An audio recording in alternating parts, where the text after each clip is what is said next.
ইসলামপুর ও বান্দরকোনা জিপিতে চূড়ান্ত খসড়া ভোটার তালিকায় ব্যাপক অনিয়মের অভিযোগ।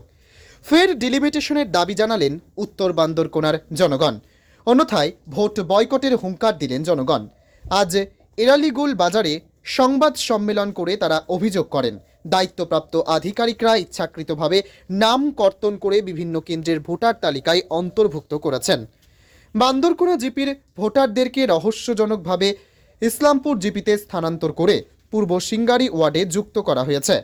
ইসলামপুর জিপির ৯ নম্বর ওয়ার্ড মাত্র ২৪৯ জন ভোটার দিয়ে তৈরি করা হয়েছে।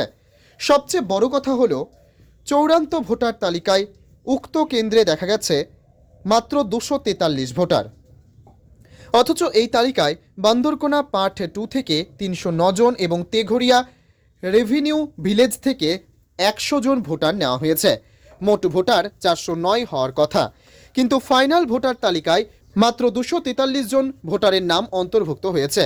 এতেই প্রমাণ হয় ইচ্ছাকৃতভাবে অনিয়ম করেছেন নির্বাচন আধিকারিকরা। উক্ত কেন্দ্রের ভোটারের সাথে অন্য জিপির ভোট যোগ করে নতুন একটি কেন্দ্র তৈরি করা হয়েছে, আর এই কেন্দ্রের নাম দেওয়া হয়েছে ১০৬৩ নম্বর কাজী নজরুল ইসলাম এলপি স্কুল। এছাড়াও এই জিপির ৭ নম্বর ওয়ার্ড ১৭৪৩ জন ভোটার দিয়ে তৈরি করা হয়েছে। ভোটারদেরকে যেভাবে বিভ্রান্তি করা হয়েছে এটা মোটেই সমীচীন নয়। তাই জনগণ সিদ্ধান্ত নিয়েছেন পুনরায় ডিলিমিটেশন করে ভোটার তালিকা ঠিক করা না হলে তারা ভোট বয়কট করবেন। ডিলিমিটেশনে পাবলিকে যে সন্তুষ্ট ফার না, দায়িত্বপ্রাপ্ত ডিলিমিটেশনের দায়িত্বপ্রাপ্ত পদাধিকারী যারা, এরার যে গাফিলতি, এর একটা প্রমাণ আমি তুলিয়ে ধরিয়ে আপনারা সামনে দেখুন। ভোটার লিস্ট বুট গ্রহণ কেন্দ্রের অন্তর্ভুক্ত গাঁওর নাম দেখুন। যে গ্রামর বুট দিয়া একটা ওয়ার্ড বানায়, গাঁও দিছে বান্দরকোনা ব্লক 2 একটা গ্রামর বুট এখানে থাকতো, বড়ইটুক একটা গ্রামর বুট থাকতো, চেংজুরি পার একটা গ্রামর বুট থাকতো, চেংজুরি পার, গাংপার, তেগরিয়া। কিন্তু এখানে দেখুন বান্দরকোনা ব্লক 2 তা কি আনছে ৩০৯টা বুট দেখার রেকর্ডও, আবার তেগরিয়ার তা কি আনছে ১০০টা বুট। টোটাল ইনো মিলাইছে ২৪৩টা। এটা কীরকম হইল?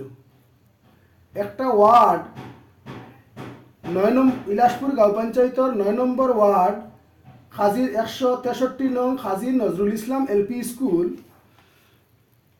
যে গ্রাম থেকে বুট আনছে এই গ্রামের নাম আছে। আবার বুট এখানে টোটাল দেখার ব্লক বান্দরকোনা ব্লক 2 তাকে ৩০৯টা বুট আনছে, তেগরিয়ার তাকে ১০০টা বুট আনছে, টোটালে দেখার ২৪৩টা, মোট বুট ২৪৩টা। এটা কীরকম ডিলিমিটেশন হইল? মানে এক্সটেল হইতে কত লাগে, কত হইতে লাগে? এই টোটাল যদি মিলানি হয় ৩০৯টা আর ১০০টা হয়তো ৪০৯টা, টোটাল দেখায় ২৪৩টা। আর মোট বুট দেখার এখানেও ২৪৩টা। এর মধ্যে দেখার মহিলা ১১৩ জন আর পুরুষ ১১০ জন। আবার এখানে যে গ্রাম থেকে বুট আনছে দেখার ইনো তৈলা কোনো বড় টুক থেকে ০০ কোনো বুট নাই, চেংজুর পার থেকে ০০ কোনো বুট নাই, গাংপার থেকে কোনো বুট আনা হয়েছে না, তেগুরিয়া থেকে ১০০ আনছে, বান্দরকোনা ব্লক 2 তাকিয়া ৩০৯টা বুট আনছে। টোটাল মিলাইলে তো ইনো হয়তো ৪০৯টা। এখানে দেখার ২৪৩টা, মোট বুট ই ওয়ার্ডও দেখার ২৪৩টা। এটা কিরকম বানিয়েছে? আবার এটা খসড়া না ফাইনাল? এটা খসড়া ফাইনাল লিস্ট ২৮/১২/২০২৪ যে লিস্ট আউট হয়েছে ও লিস্ট ২৮/১২/২০২৪। ও এখন বর্তমানে যে ফাইনাল লিস্ট ওটা, এটাও অনিয়ম।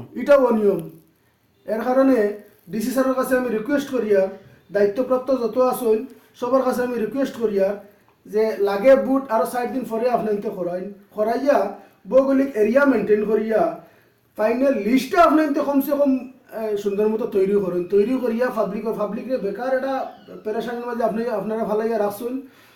কোনো জায়গা আছে, কোনো বুট আছে ৬-৭ কিলোমিটার দূরে। এটা বড় বিসঙ্গতি দেখা দিছে এই ডিলিমিটেশনও।